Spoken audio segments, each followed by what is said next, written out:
This is a log from a Nichan chat on the forum of Occulto. It is called 3 Syllables. I'm living in an apartment by myself. The apartment complex is 2 stories and each floor has 4 apartments. I live in room 104. One day, when I went to grab some food for dinner, there were several cop cars in front of my building. I wanted to know what was going on, but I decided to continue on my way to the store instead. When I was making my way through the aisles, I happened to run into a lady who lives next to me. Her name is Arika. "Did something happen in your apartment?" she asked me with dubious look in her eyes. No, nothing strange has happened to me personally. What about you?" I responded. She seemed hesitant to answer, but she did start speaking after a few moments. "Actually, the people from the apartments 201 and 101 were killed about the same time last night as it is tonight. They were beheaded. Their eyes were gouged out. The girl from 102 said that she heard what sounded like a phone ringing around 11 p.m.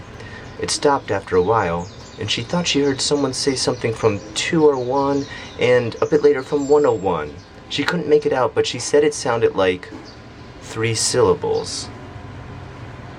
And then somebody started screaming. She started to worry what might be next. She said she'd be staying inside today to be safe. I can't say I blame her. She's so young and she lives by herself. It'd be stupid to go out with stuff like this going on. I think I'll be fine, but I've got a Godan in karate to protect me. But let me know if you need anything at all, because after all, we are neighbors." Yeah, thanks," I said, unsure of what to think of the situation. She finished up with her shopping before I did and continued walking around the store looking for something to eat. Once I got what I wanted, I went home. But what the hell? How could something like that happen in the apartment all of a sudden?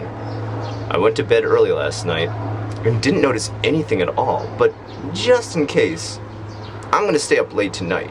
If anything happens, I'll be the first to know. It's probably just coincidence, right? That their phones rang at the same time and that 3 syllables that the girl heard through the walls. It's creepy, I'll give it that.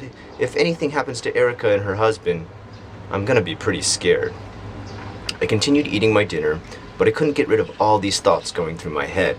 I opened a magazine to pass the time. Before I realized it, it was already 11. I decided to take my futon out of the closet and give it about 30 minutes. If nothing happens before then, I'm going to sleep. 10 minutes later, I was ready to sleep. Just as I was about ready to lay down, my eyes flew open when I heard something desperately I didn't want to hear at all. Ring, ring, ring, ring, ring, ring, ring, ring. It was coming from 103. I strained my ears and could barely make out the other phones ringing. It seemed to be coming from 202 and 203. I could only assume that a phone was ringing in 102 as well. What the hell? How can phones in 4 separate apartments start ringing at the exact same time? At that thought, one of the phones above me stopped ringing. Maybe they picked up, not knowing what was going on. Not that I know much more myself, because I could just barely hear a voice through my ceiling. I definitely heard what sounded like 3 syllables. Maybe it was from the room upstairs? I couldn't really make it out. I'm pretty sure it was 3 syllables, though. But why does it sound like somebody's mumbling? I had been somewhat doubtful of what Erica had told me. But after I heard the person above me pick up the phone, I started to get scared. Everything she talked about was happening. Wait, how is Erica and her family doing right now? Their phone is still ringing. I assume that they're not picking it up to be safe. That's probably the best choice. I was almost certain that the people upstairs were dead, but the phones from 102 and 103 were still ringing.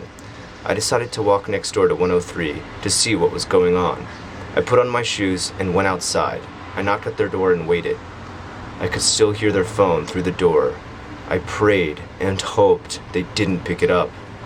As soon as I stood there, thoughts racing, I opened a door to 103. "Don't pick up the phone," I screamed, but it was too late. Erika unable to withstand the fear, picked up the phone. She put the phone to her ear, and after a few moments, she spoke 3 syllables. Ha, ta, yo. But they didn't make any sense to me. It sounded like gibberish. But I sensed that they had some deeper meaning. I got chills just standing there. And what about the girl in 102? Was she still there? Shit, her phone's still ringing. If it picks up, she'll...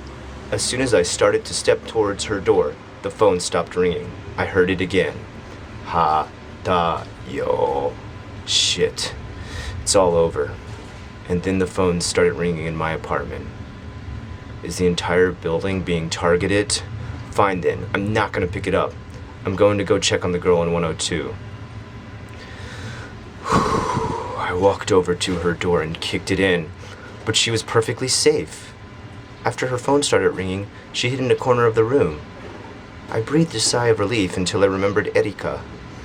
I ran back over to her apartment. I opened the door, only to find something even more surprising. She was also safe.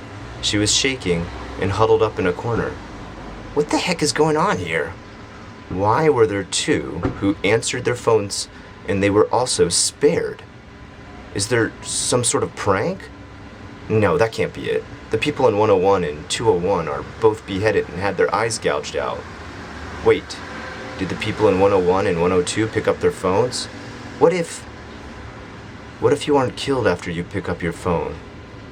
What if you're killed for not picking up your phone?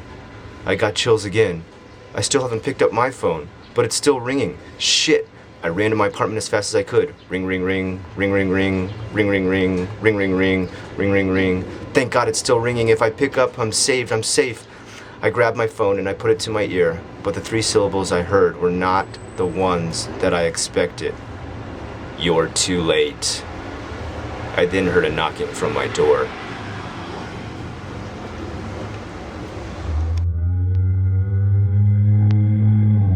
The story you heard tonight was an account from Nichan from one user who had written to another in the middle of a series of text messages. It was spliced together in order to make the full story, rewritten and then translated by me, put up on this site and read for you. A lot of the things you see here are numbers involving 3 and 4. 3 is not so commonly used as any sort of scary number in Japan, aside from the fact that 4 is the following number.